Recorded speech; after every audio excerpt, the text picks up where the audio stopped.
They didn't let just anybody talk at the rally today, so I did not get to give this speech, but I think it would have been a little bit too radical for the people there anyway. But let me know what you think.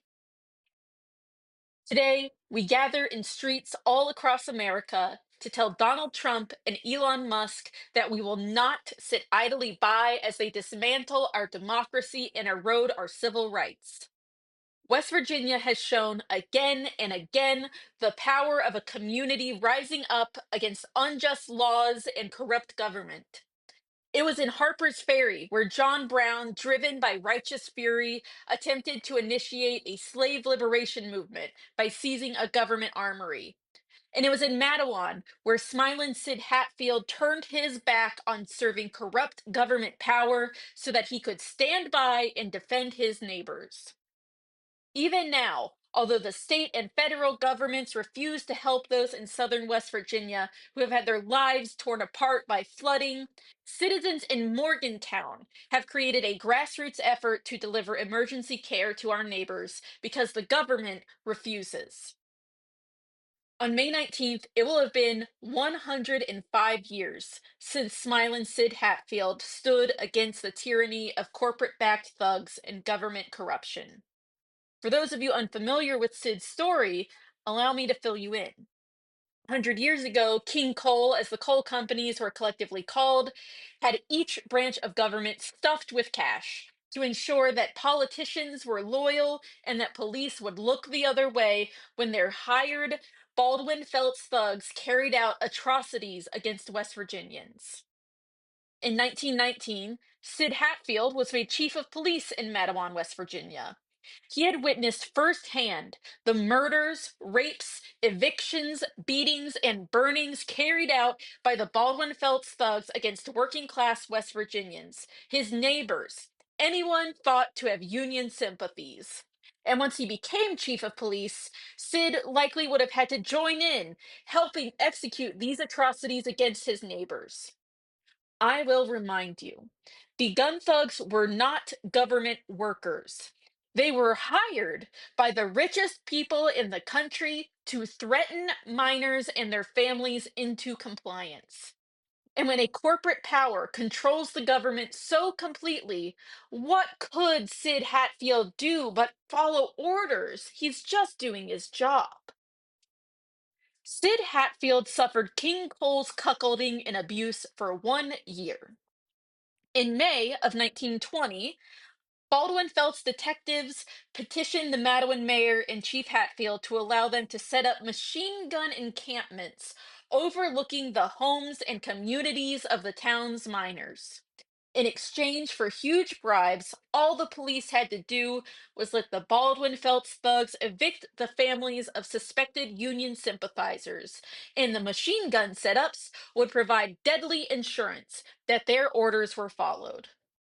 But the mayor and Chief Hatfield refused the bribe, and Chief Hatfield said, "If what you are doing is within the confines of the law, I will not stand in your way. But if it ain't within the confines of the law, I will stop you." And he did. The police and mayor stood against corporate tyranny. Thus begun the Coal Wars, and for 2 years, these heroes of West Virginia defended their people from a corrupt government and from these domestic terrorists from the Baldwin Felts Detective Agency by any means necessary.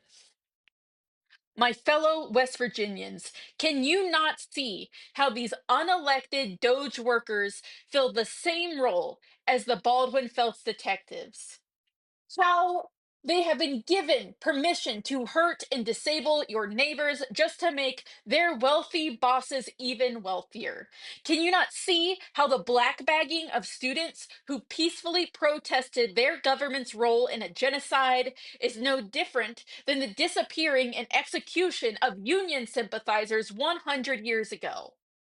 Amidst tens of thousands of firings on April 1st, 400 people in Morgantown lost their jobs due to cuts to the National Institute of Occupational Safety and Health, NIOSH. One of the affected services is the mobile screening service for black lung for our coal miners. It is because West Virginians have demonstrated the power of unionization and community that corporate backed politicians have taken steps to dismantle us. They don't need to send any Baldwin Felts thugs to intimidate you. They've already convinced you that the problem is elsewhere. The problem is in your immigrant neighbors, in a trans woman in the bathroom, student protesters sitting peacefully on the grounds their tuition funds. But the desire and the need to help is baked into the DNA of West Virginians. And it is that radical kindness that has terrified corporate interests for years. And so these companies, with more money than God and the devil combined, lobby your politicians to vote against your interests so that they can keep you uneducated, so they can keep you sick, so they can keep you poor.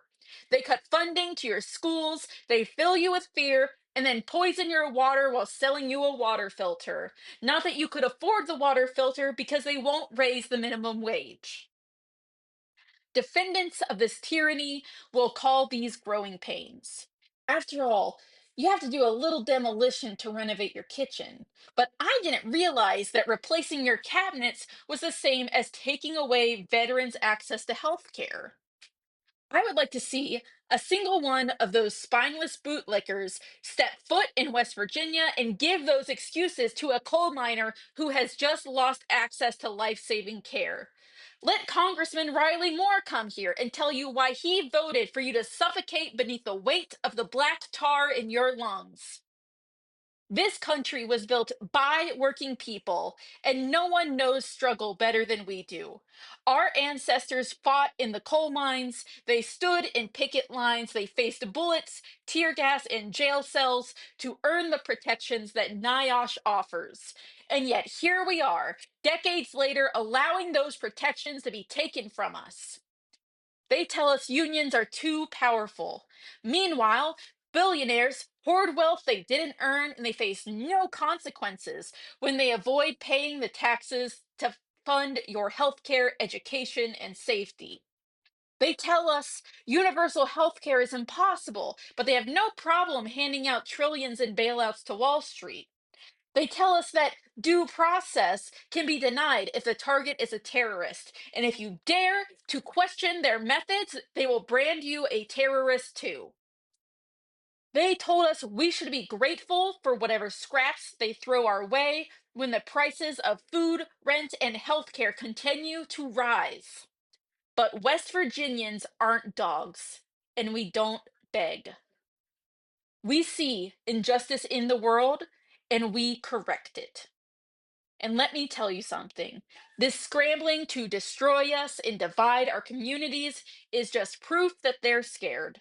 They're scared that we might wake up, that we might organize, that we might realize we have the numbers and the power to stop them again and for good. So I'm asking you, are you ready to fight?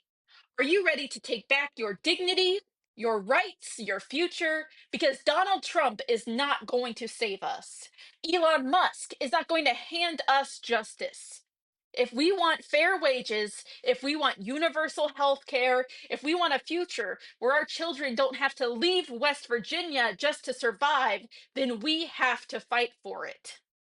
Organize, mobilize, and demand a new system, a just system, a system built by and for the people.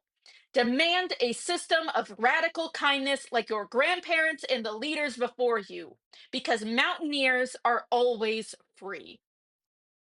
Thank you.